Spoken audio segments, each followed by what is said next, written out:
Okay, let's get into it. Perfect timing, really for this educational video. This is what, you folks voted on, but I figured this is really the key time in the market to make this type of video just because, we're trending, we're in a bullish market, all these tech names are trending, and I know it can be a little bit tricky to know when to play a reclaim on a pullback entry versus, the break and retest on a pullback. So we're thoroughly going to break that down today.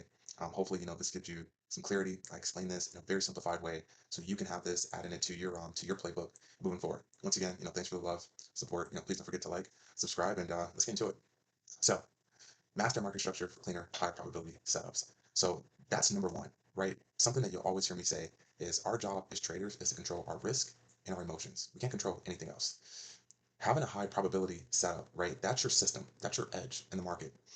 What does that mean, right? The definition of having an edge in the market means you have a system, no matter what it is, that puts the probabilities in your favor over a period of time. This is why it's very important to backtest and forward test because you're collecting data. You're collecting data to say, okay, I have enough info to see that I have a high probability system that I can apply to the stock market. So not a lot of people know, the definition of having an edge, and that is what an edge is. An edge is having the probabilities in your favor over a long period of time. So this is what we're doing, right? High probability setups. The two main setups that we're going to go over, but they do correlate, I'll get into that, is the break and retest and reclaims. Both of these occur around key levels. As you know, I only trade off of weekly, daily, and 4-hour levels. The higher the time frame, the better. If you start to pay attention here, the educational videos that I'm dropping are in order, right? You watch those, you study those, it's going to help you. So these are the only key levels that I personally trade off of. What is the overall goal by doing that? To trade with structure, with momentum, and to avoid false breakouts and fake outs. Hence, high probability setups. That's the point of this. The break and retest on the pullback longs and shorts, right? So let's define and let's break down what is the break and retest. What is that? This is when price breaks above or below a key level. A key level. If I identify what a key level is, watch that first video. When price breaks above or below a key level, we pull back to test that same level for confirmation before continuing in the direction that we're looking to trade in. Example, I'm going to use a long because we're in a bullish market right now. Price breaks above a key resistance level on the daily time frame. I'm waiting for proper displacement, a pullback, buyers to step in and defend that level. How do I know when to enter this trade? You enter on long signs, being volume and momentum spikes. My last educational video, I break down entry confirmations. All this should start to make sense to you. I'm trying to give it to you in order, right? Why does it work? As I've said before, I'm always asking for proof, concrete evidence. So why does it work? It confirms that buyers are defending that level. And then we get a trend continuation with a low risk and high reward. That is a high probability setup. Low risk, high reward, big RR trades. If we are bullish and we are trending on the higher time frame, I'm looking to go long. I'm looking to trade with the overall trend, with the overall direction of that stock. I'm not looking to counter trend trade, right? Now, as we know, visuals is everything. I want to give you a proper visual. This is a trade that I took this past Monday on Apple. You can see here, 1112. This is a beautiful example of the break and retest. Strong displacement, very, very strong displacement. We have buyers clearly showing their hands. We get a candle closure. Look at this retest. We wait for the retest. How do we see confirmation? Look at these wicks. Look at these wicks. I entered on this candle. This is a hammer stick candle. Buyers step up very aggressively, right? Momentum to the upside. And look at this blow off top. We end up shooting through the high day, continuing higher. That is a beautiful trade. That's a beautiful execution. This is a key break and retest example. This is textbook. So took the same trade on Monday, 11-12. Now, the reclaim setup. Stick with me because I know this can get a little tricky. So I really want to break this down thoroughly. What is the reclaim? Right? What is the reclaim? We got to understand um, how or why to play the reclaim anyway before we just say, okay, I'm just looking to take a reclaim. When price breaks a key level, and I'm going to give you a visual, when price breaks out of a key level and it fails to hold it on the retest, this is very key, fails to hold it on the retest, and the reclaim is with momentum, right? That's the reclaim. That is exactly what the reclaim is, right? When we break a key level, we fail to hold it on the retest, and then it reclaims it with momentum, right? Now, what is occurring when this happens? You should know this by now. I'm teaching you this daily. This is when traders who are counter trend trading, right, expecting reversals. Oh, we made all-time highs. Now we can expect a sell-off, right? The trend is your friend, the dip is your best friend. These are traders who are counter trend trading, expecting a reversal, and they're getting trapped and squeezed out of their positions for a loss. What do you always hear me say? When we fell at one of my favorite setups is when we fell a key level and we reclaim it with momentum and it fuels that move higher. Why? Because those are traders getting squeezed out of their positions for a loss. Once price reclaims the key level, which is their stop losses, stick with me, their stop losses is the move, right? That's the move. That is what's fueling the move back into the trend direction. So this is also called a bull trap, a bear trap, a liquidity grab, whatever you want to call it. So reclaim, I really want you to reread this. What is the reclaim? This is when price breaks the key level. On the retest, we failed to hold it, even though we saw buyers or sellers step in, and then we reclaim it again with momentum. Of course, I'm going to give you a visual here so you can understand that. But this is why we trade with the overall trend. Like I started with this video, it is our job, right, to enter high probability setups. To each their own. But for me, trading with the overall higher time frame, looking for continuation in the break and retest, those are high probability setups. If we're trending on the daily, on the weekly, on a key name like NVIDIA, and I short that name, you can't look or expect continuation to the downside if we're trending on a higher time frame. That's a low probability setup. So when to play the reclaim? This is the one we're all waiting for. When to play the reclaim? Like I said, I'm going to give you a visual, but I really got to go into the nitty gritty so you can understand this. You only play the reclaim if price breaks a key level, it tries to hold it. It tries to hold it, and then it fails. That's the only time you play the reclaim, right? We break a key level to the upside on a pullback. We try to hold it, but then ultimately we fell under it. If price breaks a key level and never tries to hold it on the retest, you are not looking for the reclaim. If we get back over that key level again, you are waiting for the break and retest to set up again. I'm gonna say that one more time for you. You only play the reclaim if price breaks a key level. On the pullback, we actually try and hold it, and then it fails. You do not play it if price breaks a key level. It never tries to hold it on the retest, right? It never tries to hold it, and then you reclaim over it. No, you don't do that. If we pull back, we fail to retest it, and we fall right back under it, you're looking for the break and retest setup again. Of course, I'm gonna give you a visual so you understand what I'm saying. You play the reclaim back above or below the key level if we see momentum. You have to wait for momentum. So what is that? Like I explained in my last educational video, how to spot confirmation for entries, high volume or buyers, sellers stepping in. It's the same stop loss on the reclaim as it would be on the break and retest. The only difference is the type of entry.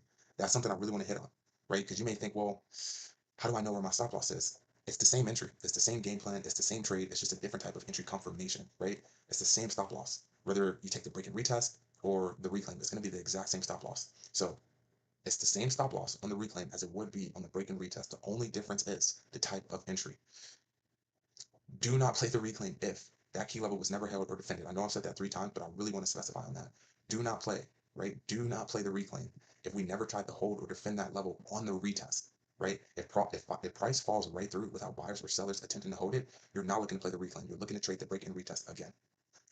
Beautiful example here. This is also from this past week. You can see here 11/12/2025 on AMD. And this was a trade that I was watching. And when you do this, this is how you avoid fake outs.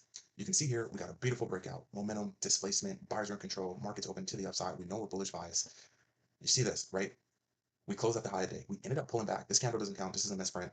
We ended up pulling back. We never retested this level. So you can see here, buyers never stepped in. I'll give you a better example here, right? Buyers never stepped in on this pullback, and we saw one of these, right? And then we fell. That's what we're looking for, right? We want to see buyers start to defend this level, maybe do one of these, and then we fell under. That's what we're looking for. But you can see here, we fell right under this level. Buyers never showed their hands. So on the reclaim, you're not taking that. You're not taking that. If the setup like this occurs, right, you're looking for this again. You're looking for the retest again. You want to see buyers defend this and then push this thing higher. That's what you're looking for, right? So I really want to emphasize on this. Do not play the reclaim. If we get a breakout of a key level, we pull back, buyers don't show their hands, right? No, no, no. You want to see either buyers hold this, fell under, and then that's when we play the reclaim with momentum. So in a case like this, right, you're not looking for the reclaim. We don't play a reclaim on this. We want to see a break and retest setup again if we get a setup like this occur. I can't stress that enough. Now, this is when you play the reclaim. Now, let's break this down a little bit more thoroughly here. It's a beautiful setup, right? All from this week, 11/14/2025. You can see here, this is on the video. Now, what do we see here? A break, good displacement here, retest, buyer step up, push this thing higher. That is textbook.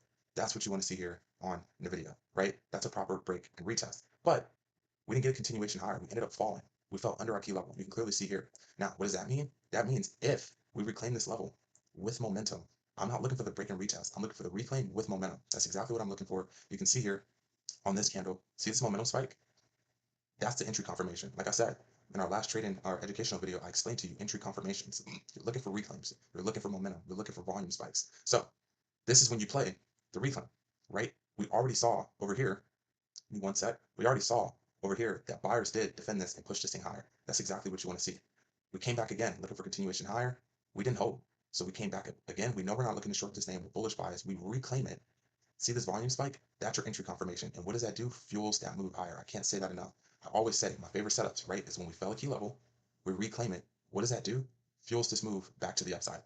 This is when to play the reclaim. So I'll say that one more time. We get a break and retest. Buyer step up. They defend this thing.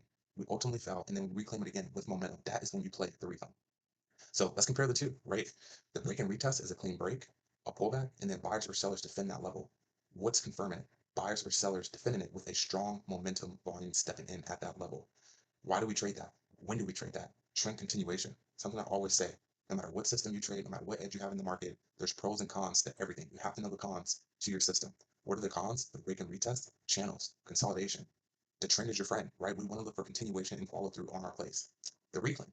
This equals a break, a fell on the retest, and then we reclaim it with momentum.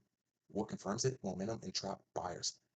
Trap buyers is key here, right? These trap buyers are a momentum fuel to the upside because they're getting stopped out. All of them are stopping out. They're squeezing us to the upside. They are fueling that move higher. When do you trade it? After a failed retest. Buyers or sellers defend that level, but ultimately it fails, right? I already gave you a visual of that. So a little side note here.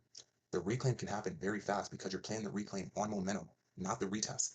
So prior to your entry, you have to understand the setup that you're taking. You have to understand the entry confirmation that you're looking for. It can happen very, very fast. You have to understand you're looking for a momentum candle after we get over our key level. You're not looking for the break and retest anymore.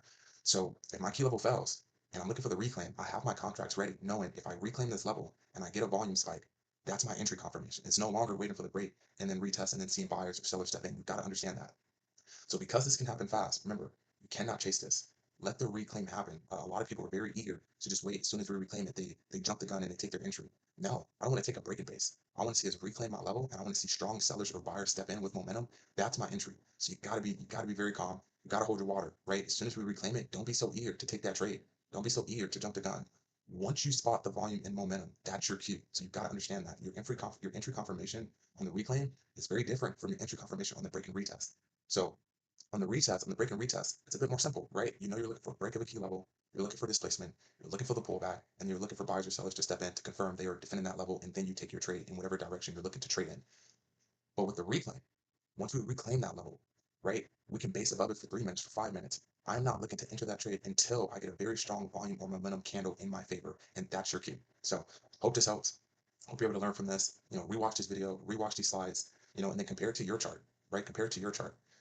A lot of people get a little confused to play the reclaims. And something I want to say is, this takes time. It takes time to, have a bullish or bearish bias in the market, and you're looking for a long position on a name that's a falling knife. You've got to understand, like, hey, trust your level, trust your levels, right? Trust yourself and trust your edge in the market. Easier said than done when you're putting on actual risk, right? It's hard sometimes for some traders to go long on a name that's pulling back and that's falling. If you've looked at all my live trading sessions, my trading recaps, and all those things, you'll see that's exactly what I'm doing, but I'm understanding market context and market structure. So patience is the key here. Patience is the key. Don't be so quick to jump the gun. Hold your water. Watch the previous educational video that I gave you, how to spot confirmation, entry confirmation, when to enter a trade, how to avoid those fake outs. I'm giving you these educational videos in order. So I really hope this helps. Go look at those visual screenshots that I gave you and compare them, right? That's how you know, okay, we pulled back, we felt the retest, but buyers did show their hands. So when we reclaim this with momentum, I'm looking to take that entry versus, hey, we broke a key level, we pulled back, we never defended that level at all. So if we reclaim this level, I'm not looking to play the reclaim, I'm looking for the break and retest again before I go long or short. So once again, hope this helps. Thank you guys for the love and support. Let's keep this momentum going, and I hope you're able to learn from this.